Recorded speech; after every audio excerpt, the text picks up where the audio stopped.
d'être venu ce soir Merci à sur vous. Europe 1. Nous sommes maintenant avec Jean-Philippe André. Il est président de l'ANIA, l'Association nationale des industries alimentaires. Bonsoir.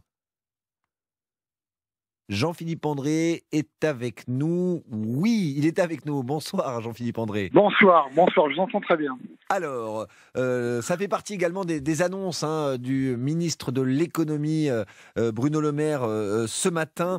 Les négociations industrielles distributeurs vont connaître un second round. Elles vont reprendre dans le courant du mois de juin. Beaucoup de grands groupes pendant le premier round qui s'est achevé le 1er mars dernier ont accusé les industriels d'abus sur les tarifs. Y en a-t-il eu, selon vous, pour que nous nous retrouvions dans cette situation avec une hausse de 10% des prix sur une inflation qui est déjà très élevée, 14,5% sur un an au mois de février?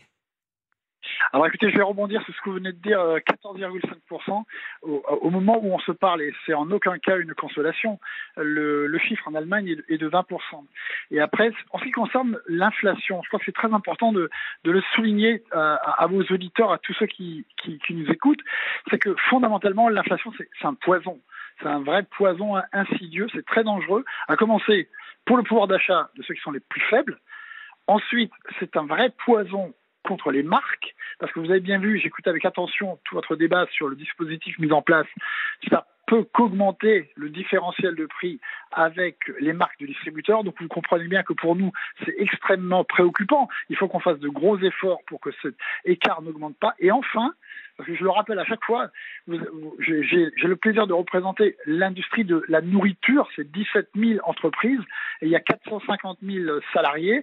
Il faut qu'on fasse très attention à ce que cette inflation, parce que les coûts ne sont pas pris en compte, ne tue pas ou ne rogne pas une fois de plus et n'affaiblisse pas l'industrie de l'agroalimentaire. Une fois qu'on a dit ça, par rapport au point que vous soulignez sur les renégociations, on vient à peine de sortir de l'acte 1. L'acte 1, c'est... Et ça a été très tendu, très douloureux. Les distributeurs vous ont beaucoup accusé, en tout cas ont accusé les industriels d'abus sur les tarifs. En raison des coûts de production. Mais quand on regarde les cours du blé, par exemple, ils baissent, de l'énergie aussi. Il n'y avait pas d'autre solution que d'augmenter de 10% les prix? Écoutez, je pense que l'ensemble des tarifs qui ont été passés avec la très grande majorité de nos clients sont aux alentours de 10%, à peu près. Ouais. C'est absolument en ligne avec ce qu'on constate à l'étranger. Et je le répète, c'est des prix qui ont été avérés, des coûts d'ailleurs qui ont été avérés, qui ont été certifiés. Et l'acte 1 vient à peine de se terminer, donc on était au 1er mars à minuit, il fallait, de par la loi, terminer tout ça. Le résultat final, on ne l'a pas encore. Ce qui est à peu près sûr, c'est qu'il y a de nouveau, comme les années précédentes, c'est toujours le même refrain, une perte de marge. Et par contre, ce qu'on a annoncé aujourd'hui, j'aurais tendance à dire, c'est déjà aussi prévu dans les contrats. Il faut savoir que dans chaque contrat entre un industriel et son client distributeur, il y a des clauses de révision qui ont été définies entre les deux parties. Et donc, au fur et à mesure qu'il y aura ou qu'il y aurait au conditionnel une évolution des prix de matières premières ou des packaging ou de l'énergie, ceci sera l'objet d'une rediscussion et rediscussion qui est réglée par ces fameuses clauses de renégociation. On pourra peut-être s'attendre à des baisses de prix, donc. C'est ce que vous nous dites ce soir, Jean-Philippe André. Je pense qu'il faut toujours dire un langage de vérité aussi aux gens. Je pense que les prix aujourd'hui vont continuer à augmenter. Je pense que sur toute la partie du premier semestre, parce que c'est la logique des choses. Ensuite, on peut imaginer qu'il y ait une stabilisation vraie. Est-ce qu'il y aura des baisses de prix? Moi, je ne m'y engagerai pas aujourd'hui, mais déjà une stabilisation, comme dans d'autres pays, comme on pourra le voir sur la deuxième partie de l'année, ça sera déjà une forte évolution. Et donc, toutes les initiatives, parce qu'aujourd'hui, on parle de ce trimestre anti-inflation, toutes les initiatives qui vont dans le sens de lutter contre l'inflation, on parle aujourd'hui de MDD, ça veut dire que nos clients distributeurs ont encore un peu de marge de manœuvre sur ces produits-là, ça va dans le bon sens, évidemment. On nous appelle au 3921, le standard d'Europe 1. Irène est avec nous. Bonsoir Irène. Oui, bonsoir. Nous vous écoutons. Oui, bon, merci. J'enlève mon partenaire. Je vous en prie. Oui, alors, écoutez, merci de me donner la parole. Bon, donc, écoutez, je rebondis un petit peu sur tout ce qui est dit. Il y a deux choses qui, pour moi, me semblent un petit peu complexes d'expliquer aux gens. Depuis la guerre d'Ukraine, en fait, tout augmente. À qui profite la guerre ? Elle profite à qui ? Comment se fait-il que la farine augmente, que le beurre augmente, que les pâtes augmentent, etc. Il me semble que quand même on a des entreprises en France qui font de la fabrication. Donc il y a bien quelqu'un au bout quand même qui s'en met plein les poches. Moi, je le dis d'une manière très concrète. En fait, voilà. Donc je demande aux gens d'essayer de réfléchir un petit peu à ce qu'ils achètent. Il y a des marchés, il y a plein de producteurs. Moi, je vais chez des producteurs, je ne comprends pas, je paye les œufs à 2,10 €. Les 12, je dis bien les 12, que l'on retrouve à 3 € dans les grandes surfaces pour les 6.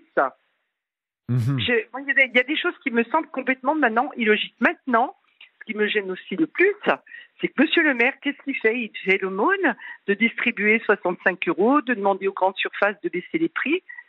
Moi, je veux dire, déjà, d'une part, je trouve que ce gouvernement est très insidieux, c'est-à-dire qu'il pénètre dans tous les systèmes, donne des ordres. On a un président de la République qui fait le VRP des laboratoires pharmaceutiques. Oula. On va rester sur l'alimentaire, chère Irène. Oui. Mais on a bien compris vos interrogations, mais non, mais en tout cas, tout ça, je sur dis que c'est problématique. Alors, il faut quand même Jean-Philippe André de l'Association nationale des industries alimentaires est avec nous, il va vous répondre. Hein. Vous avez entendu Irène. Merci à vous. Merci. Non, mais il faut comprendre l'émotion. Il faut comprendre l'émotion d'Irène. Je voudrais simplement lui dire que l'industrie alimentaire, chez nous, c'est 17 000 entreprises. 98% de ces entreprises, ce sont des petites PME, d'accord ?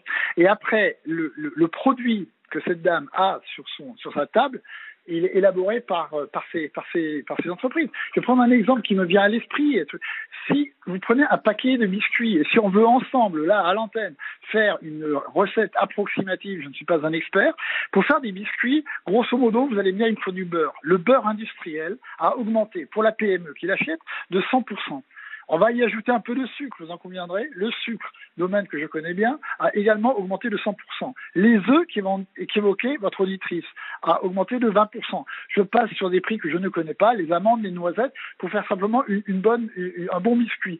Le packaging, parce que ce biscuit ne va pas spontanément venir sur votre table, il va falloir quand même le mettre dans un sachet ou dans un paquet en carton, il a augmenté de 20%. L'énergie qui a été nécessaire pour faire ce petit biscuit, il a augmenté par 2. La seule chose, je peux vous dire, pour bien connaître cette filière, la seule chose sur laquelle ils vont pas faire d'économie, c'est la recette, elle va rester inchangée de manière à laisser l'avantage de la marque et le plaisir du consommateur final. Ce qu'il va faire, c'est que, afin que ce produit n'arrive pas à un prix pratiquement inabordable, en l'occurrence, pour Irène, qui était votre auditrice, il va rogner sur ses marges. Voilà la réalité. Et je crois que les gens, en ce moment, sur la table, ils ont devant eux, c'est l'heure du dîner, ils ont du jambon, ils ont de la bière, ils ont du pain, ils ont du beurre, du fromage.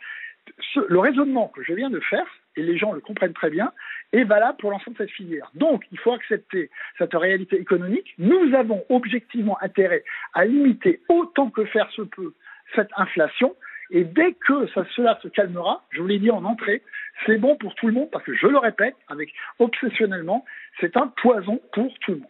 Merci beaucoup Jean-Philippe André, président de l'Association nationale des industries alimentaires, d'avoir répondu à Irène. Vous restez avec nous puisque Jean-Michel nous appelle également au 39 21, le standard d'Europe 1. Bonsoir Jean-Michel. Oui, bonsoir. Je crois que vous êtes un ancien agriculteur, c'est bien ça ? Oui, j'étais agriculteur jusqu'à il y a encore un an. J'ai bien écouté ce qu'a dit la personne d'avant là de l'agroalimentaire. Il a cité au moins 4 produits: le blé, le beurre, l'œuf, le sucre.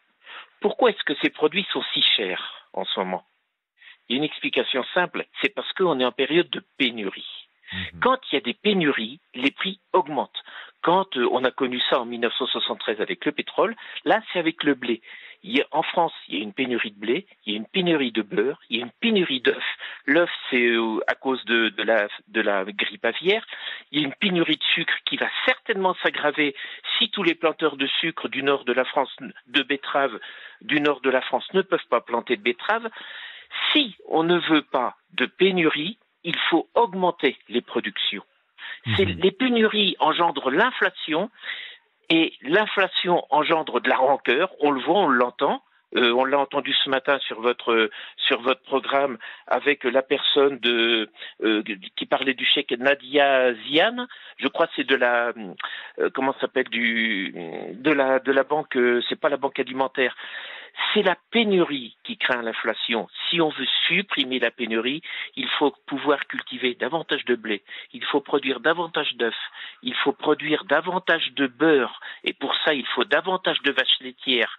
Souvenez-vous qu'il y a encore pas longtemps, depuis, je crois, une dizaine d'années, le nombre de bovins chez nous a diminué, je crois, de 300 ou 400 000 bovins. S'il y a moins de bovins, il y a moins de viande d'une part, parce que ça n'a pas été cité, mais la viande a également augmenté. Mais les vaches laitières et voilà, tout ce qui augmente en ce moment, c'est à cause d'une pénurie. Alors le gouvernement essaie de mettre des pansements, mais si on veut avoir une stabilité des prix alimentaires et également des prix de l'énergie, il va falloir avoir des quantités produites égales aux besoins des consommateurs.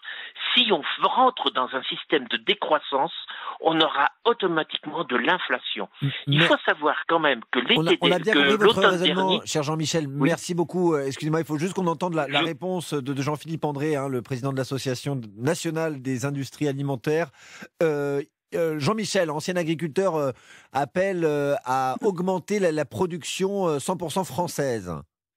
Alors, vous comprendrez que merci de me poser la question, mais je pense que Christian Lambert serait plus à même. Je vais quand même vous donner une réponse très concrète. Il se trouve que le salon de l'agriculture vient de se terminer. On a eu une réunion justement avec la FNSEA, toute la filière présidée par Bruno Le Maire, et je ne peux pas évidemment être son porte-parole aujourd'hui, mais le sujet central, c'est exactement ce que votre auditeur disait.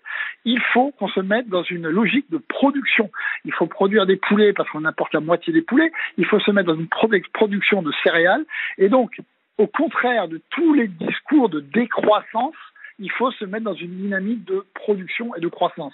Et c'est la première décision sur laquelle il faut s'entendre. La deuxième chose, c'est qu'en marge de ce qu'on vient de dire, quand on parlait des œufs, il faut aussi accepter qu'une grippe aviaire répétée année après année et une fois de plus forte cette année perturbe complètement le jeu des acteurs, y compris de nos agriculteurs en amont.